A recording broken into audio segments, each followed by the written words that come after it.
Kasi baka magtatlong router ako. Your current settings, you have 2 routers, di ba? Take note that your server is located here. And they are using, assuming that you are group 1. So 172.16.1.0. Tama? Your client is on the other side. Magkaiba po yung IP address ng server nyo at saka ng client. So therefore, si router, if you did not configure relay, idadrop yung packets. So ang kalalabasan niyan, walang makukuhang IP address yung tatlong clients. Pag wala nakuha yan, automatic 20 kayo. Diba? Now, so assuming this is R1, this is R2, take note that this client's IP address is different from the server. So this is 172.16.11.0.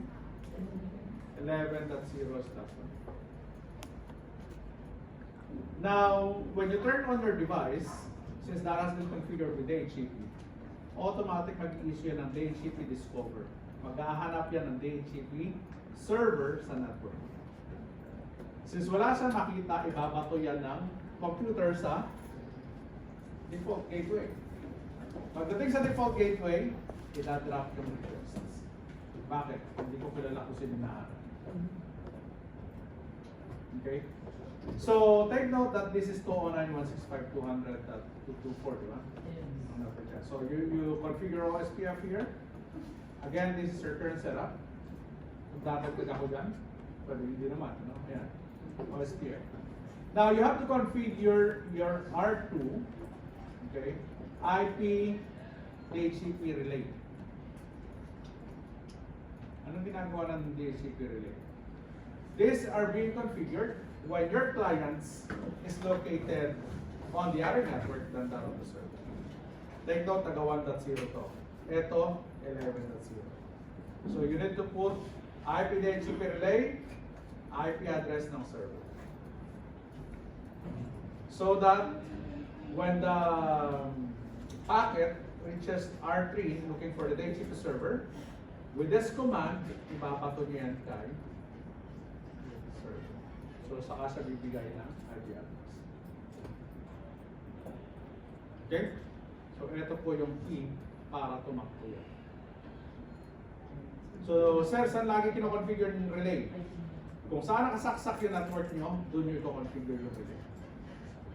So if it is FA00 or 01, doon nyo siya i-configure. IP DHCP relay, IP address. Alright. Sir, paano kung magdadagdag tayo ng router? Ulitin ko. Kung saan nakasaksak yung LAN, doon nyo i-configure yung relay. So hindi po pwedeng dalawang relay. Isa lang po yun. Okay? Etong relay na to, nagre-rely siya sa IP routing. So just make sure tama yung IP routing nyo para tumakbo yung relay. Okay? Nakagamit po ba kayo ng relay sa Cisco Lab? Pinapagawa ko yun kung ipapa-activity ako ng DHCP. Again, you don't need relay if the clients is on the same network as on the server. Pero kung si client nasa ibang network, kailangan siya i-configure yung relay. Paano natin dito pa yung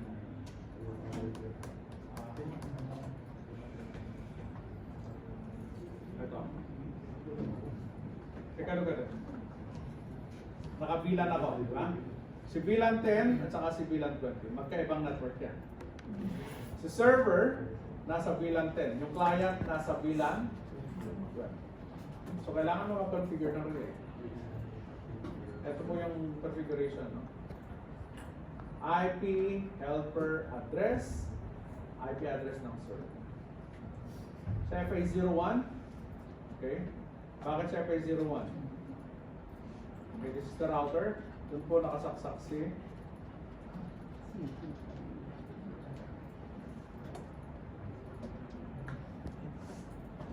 FA01. Doon nakasaksak yung switch. For VLAN 20. Okay? Question?